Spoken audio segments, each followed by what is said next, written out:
Hi, wee Bob here, and in this video I am going to be speeding up my process but taking a wee bit of time to go through it, about 15 to 20 minutes, talking you through each of the ways that I go about doing a portrait drawing as shown here. So the first part I've got is I find my references. I find two references that I kind of want to combine, maybe three, it just depends. And then I just start sketching the main sketch. So in this case it is the Queen's Gambit. And we've got this photograph here, and I'm just trying to sketch the face as best I can, just looking at all the features, trying to get the general shape of the face, looking at the orientation of the eyes, all that good stuff. You could go about this with a method, but like I spoke about in my last video, I don't really cope well with methods. I cope better just trying to draw what I see, and it's really down to how you want to draw. If I wanted to do a very accurate picture, I think the grid method is probably the closest thing that I've used that really helps me with the way that I draw, but you find your own way to draw that portrait. So once I've got a basic sketch done, I make a new layer, and then I take the opacity down on the first layer, and then I can use that as my base kind of tracing to then sketch over in more detail the bigger shapes. So when I'm looking at the bigger shapes, in this case I am looking at her hair and the shape of her hair and where most of the big shapes within the hair exist. You don't draw every strand of the hair, you tend to just draw the biggest shapes, or you want to capture the shapes that you can see in the hair. So as well as that, I'm darkening parts of the eyes, darkening the eyebrows, starting to put in some of the shading that I can see. And when I put in the shading, sometimes it shows me that the nose isn't the correct size, or I need to lengthen it. In the case of this, I lengthen the nose slightly a wee bit later on. But I'm looking at the shadows, I'm looking at the shapes that I can see. And like I said in my last video, when I'm drawing, I just concentrate on one shape, like one feature. It could be the eyes, it could be the hair. I might dot around, but when I'm concentrating on that particular shape or the contour of the face, it's just a matter of trying to get those lines to look right. And then once I've got something that looks kind of what I'm going for, I then start to refine it. And it's almost like an iteration process where you do like a basic sketch, you refine that basic sketch, you then refine the refined version, and you get better and better, and you get closer and closer to the look that you're trying to get. In this case, I'm trying to get it to look similar to the Queen's Gambit, but I'm not wanting it exactly like it, because I'm not a person who enjoys like pinpoint accuracy of how somebody looks. I'm trying to use a reference to give me the facial features and some of the contours that I'm looking for. I'm not using the reference to get an exact replica. So this gives me the general face shape that I'm looking for, and as I do, I look at all those little details like under the eyes. I'm looking at the cheeks and seeing where the dark comes across the cheeks. Now this is where it helps if you know the structure of the face, because as I've said before, if you just concentrate on the shadows and the lights, you're not really going to get it in your head as to how you can structure the face, where the light and shadow should hit. And if you go into looking at the structure of the face and how the nose comes away and how the light would hit, which is why you should really do studies with one light. In the case of this reference drawing, I think there's a couple of lights, and there's definitely some ambient light coming in, bouncing back, which doesn't necessarily help us when drawing. It can sometimes make our drawings look flat. So I got it to a certain point where the canvas wasn't big enough and I wasn't capturing the full reference that I was trying to capture. So I went to the edit menu where you can increase the canvas size. Once you press edit canvas size, you then have these little handles that you can pull and change the size to the way you want it to be. And it's really quite good because it then pans across, so that once you've got the size you want, you can pan your drawing to where it should fit on the page, and you'll see me doing that on the screen. So I get it placed as how I want to place it. It's very similar to how the original reference looks, and that's kind of what I was trying to do, is just get it close to the reference but not exactly like I've said. Again, my process is just iteration after iteration. So when I go to the hair, I'm looking at the dark sections of the hair, the light sections of the hair. Once I've got the big shapes relatively where I want them to be, The eyes, again you're looking at the spatial distances from the edge of the eye to the pupil. The nose, the length of the nose compared to the eyes. I did some hand measurements, so on my screen using my pencil, similar to how an artist holds a pencil out in front of them, measure how long the eye is and how many of the eye is the nose length. So you take, say the eye is an inch, then below that it's 3 eyes, whatever, the nose is 3 eyes in length. Another thing is facial expression, so there's tiny little details that you can put in to your facial expressions where you turn up the edge of the lips and it'll give a little smirk. In the case of the reference, she's almost pouting while pressing this chest piece against her lip. You can see that almost from the way that her cheeks are drawn in, and we can show that with some hard edges, some soft edges. I wasn't necessarily going for that look, but that is how you would do it, as you would look. There's a slight shadow to the right of the lip, and you can add that in to show this pinched face. Me being a Stranger Things fan, I decided to go down the road of her being in the Hellfire Club. Eddie is the leader, but in this case she's meant to be the Dungeon Master, and this is what was in my head at the moment of drawing this was, okay, she's going to be in Hellfire Club, it's the Queen's Gambit girl, is it Anna Taylor?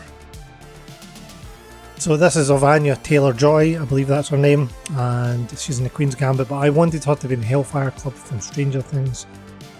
And as you can see, the process here really is about tiny little changes, making changes, tiny little changes, getting it closer to what I want it to look like. I keep looking at my reference, coming back, am I where I want to be? Just keep going. And this drawing overall took me 6 hours. So remember that it's just about patience and time, and you're not going to get something fantastic straight away until you've had a lot of practice under your belt. So at this point I realised that the portrait was too light, there was something not quite working for me, and I wanted to try and darken the whole image. And to do that I decided to create a new layer, and I changed the layer to a multiply layer, which then lets you go across with a grayscale, but it doesn't keep adding, it just goes in. When you add that grey, it doesn't, like, it's not like if you take a pen off the picture and put it back down, it goes darker still. It just goes to the colour that you want to multiply to. And that really helped me, because then I could flip and go back to a kind of lighter colour, or even a white, to then bring in all these little reflections, all the little highlights in the face, and brighten up some of the face and get the contours looking correct, get the structure of the face looking correct. And when you're working from a darker background, that really does make quite a difference. I spoke about that in a tips video I did a while ago. Starting from a darker background can really help. It helps you, instead of you trying to force dark areas into your picture, you bring the light out, and definitely for me it makes a massive difference. I find that technique one of the best techniques to use. So one of the reasons I did this image was that I wanted to challenge myself. I wanted to challenge myself to draw hands, and I did actually pull in an image of my reference, and I traced the hand to begin with, and I tried to trace and I tried to shadow, and I just was really struggling. So I thought, okay, let's go for a more generic shape, some of the distances, and so I went around a second iteration, and I felt the second iteration came out better than the first, or the second go. Stop using the word iteration. But the second go came out better, or more like what I was trying to achieve. And I'm still not convinced on hands.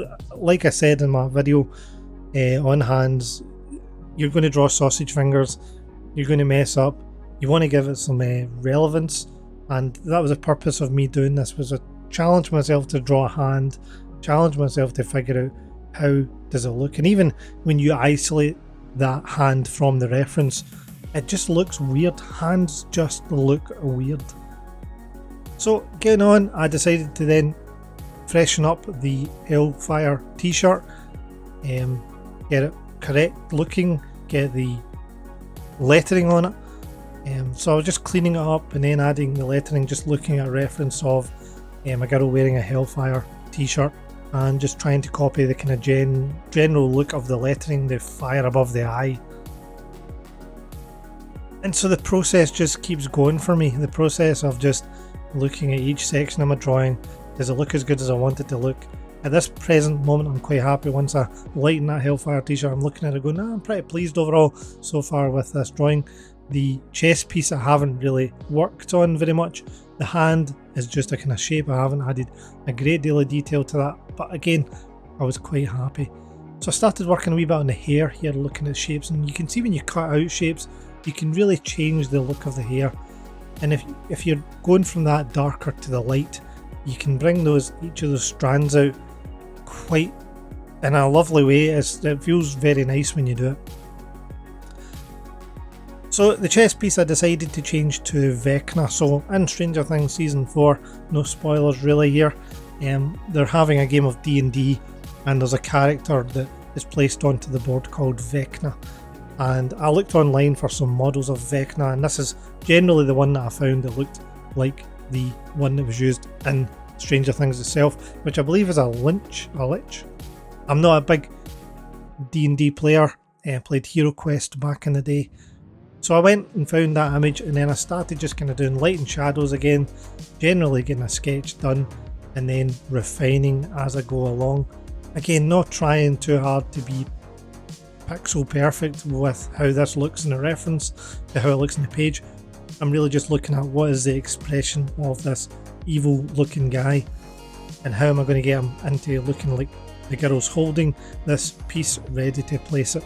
Now it's quite big, and I chose to make it big because if I was to draw it to scale, then the smaller D&D piece would literally disappear in her hand, and it would kind of defeat the point of what I was trying to draw. So it's quite a big version of Vecna.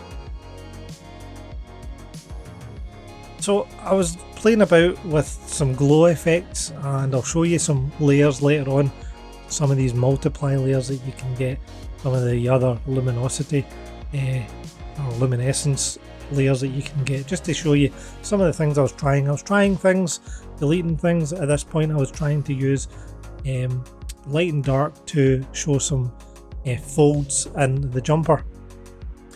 And for this drawing, pretty much for the whole drawing, the only brush I have used is an airbrush, and I'm pretty sure it's just a basic airbrush. Unfortunately my OBS wasn't set up correctly, so I ended up cutting off the left hand part of the screen, and that's why you can't see some of the menus, so apologies for that. But yeah, overall I was using an airbrush, and looking at those little 4 symbols under the settings, when you've got your brush picked, you can change into 4 different things, from paint, mix, blender, eraser, and that's pretty much the whole thing I used, even for the fine detail. You could go to something that's a lot more sharper, but I really enjoyed the airbrush. It gave me the look I was looking for. So I added this red glow to Vecna, and then I also added in some glow onto the face, just to show that if that was glowing, there would be some spillage of that red light onto the face, onto the lip, onto the bottom of the hair, top of the finger, top of the shoulder. Again, if you're looking for what I'm doing throughout this process, like I've said, it's refinement. So if you look underneath her lips, there's a light part and then there's a shadowed part. There's a light part and a shadowed part, because I'm trying to show how the chin goes round. Again, moving on, I move on to really trying to refine the lips, trying to look at Anya's lips and trying to replicate that on my version. I wanted to show that this horn was kind of poking into the lip, and to do that I figured the way the light would hit would be the light would hit the right hand side, and if she was pushing it into her lip, there would be a shadowed part where it was pushing into her lip, and then the other part of his horn would add a shadow to the left hand side of that part of the lip there. So getting to the end, I got to the end, I was overall happy with this, and I really just wanted to try messing around with some of the layers. So this is an overlay layer that you can do. So you add a layer and then you can change to different types of layer. This is an overlay layer, where when you choose a red, you can then get this really lovely glow effect that's going on. I can enhance the glow in our face, try and get it more what I want to do. And when you've got the layer above, it means that you can just turn it off, turn it on, and do what you like. Just try different things, see what you get. and it really does add those little super effects to an image once you're at the end. It's something that you can't really do in real life. You can with a gel pen and airbrushes. These are all tools in real life, but to get some of the effects you don't get them unless you're using digital art. And this overlay layer where you can turn it off and on, just slowly add kind of light to a face. Look at the opacity levels that I'm using, because I do vary them depending on how much of an effect that I'm trying to get. So I wanted this glow coming round her back and then kind of coming back over her shoulder. Speeded this wee bit up a wee bit, and to get some of the brighter whites I went back to the original layer to add them in. So the second layer that I wanted to show you was the linear dodge, and you've seen all these pictures of these girls where they've got the sunshines hitting their face, and I found this linear dodge really gave me that effect. Just by going for a white, I could then pull it in and it gave me almost like a nice outline effect, and like the blinds are open and hitting the side of her face. Again, remember I'm on the airbrush, so that gives me these nice soft edges. The overall image is quite soft because of using the airbrush. There's no hard, real, distinct lines in this drawing for that purpose. I just enjoyed using the one brush. I didn't want to dash about using loads of different brushes, but using that one brush and those 4 little icons down the bottom between erasing, they add lighter parts in, reflections on eyes, and as you can see, I thought it gave me a very great effect for only a couple of minutes of work. When I got to this stage, that only took me a minute or two to add that kind of light coming in, perhaps from a kind of a window onto the side of her face. So the next one was difference, and this kind of gives you a negative. If you ever took old photographs, as I did as a kid, you could get the negatives, and whenever you ever hold them up to the light, you'd be like, people look really weird. And this difference layer almost gives that effect, if not that exact effect. And if you add it in on only certain parts of the drawing, you get a really cool effect. You can use it to kind of make your image look a bit sci-fi. So draw something normal and then practice, use some of these, and it'll give you some ideas that weren't there before or you never intended. For example, those eyes, I never intended the eyes to look that way. It's just when you invert them, which is kind of what you've done. You've inverted the black to white, the white to black. It gives you this kind of, she almost looks like an X-Men Storm type character now. And I used some of the erasers and some of the textured kind of pencil brushes there to give that textured effect. Also, I thought this is a kind of black hole. Is it going to be sucking the light back in? And that was the kind of thought process behind me adding that blackness to the middle of the light. Is it a black hole as opposed to a light emitting gem or whatever it could be? Just again experimenting to see what I could come up with. Some things I like, some things I keep, some things I don't. A great thing about Rebelle that I've found is that you can change the size of the brush as you're drawing the stroke. So I keep my hand on the keyboard and I use bracket keys to increase or decrease the size of my brush, but as I'm drawing you can do that, and it allows you to taper off any kind of line that you're drawing, and I've used it a few times. It's a really great effect. I don't know that it actually exists in other packages. I'll need to go and give that a go. So yeah, luminosity layer here. This was just going to be adding in real glow, real intensity to the glow of this magical staff that Vecna's holding. And also you could then you could bring out some of the hair details that were hidden to our eye. Sometimes I made it a wee bit too light in areas, but you can see the effect that this gives you. It allows you to kind of finish off your drawings, add in light, try different things. If the hair was glowing a wee bit more here, would it look better?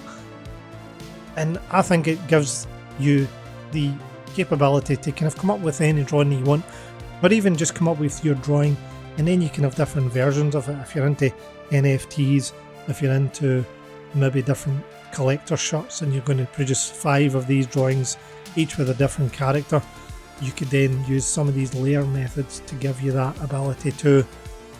just change things, but without doing a massive amount of work to get a different looking drawing. So I was really impressed with the luminosity. I think in Sketchbook Pro it would probably be classed as a glow layer.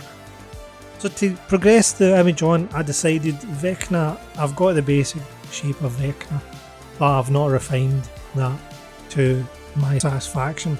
It was the same as the hand. I decided to cut out the hand, bring the hand up onto the screen so that I could see it, try and resize it so that it was more the correct size.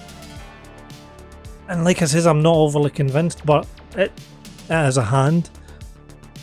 It's my first attempt. Not my first attempt, I've drawn hands before, but it's my first attempt at a kind of detailed hand within an image that I've drawn. So I decided to go and look at increasing Vecna's design detail, and I found some images online of skulls, Eddie from Iron Maiden, if you've ever seen an Iron Maiden cover, and just adding a lot of those details into Vecna to get this kind of more skull-like look, and the folds in his cloak to look better.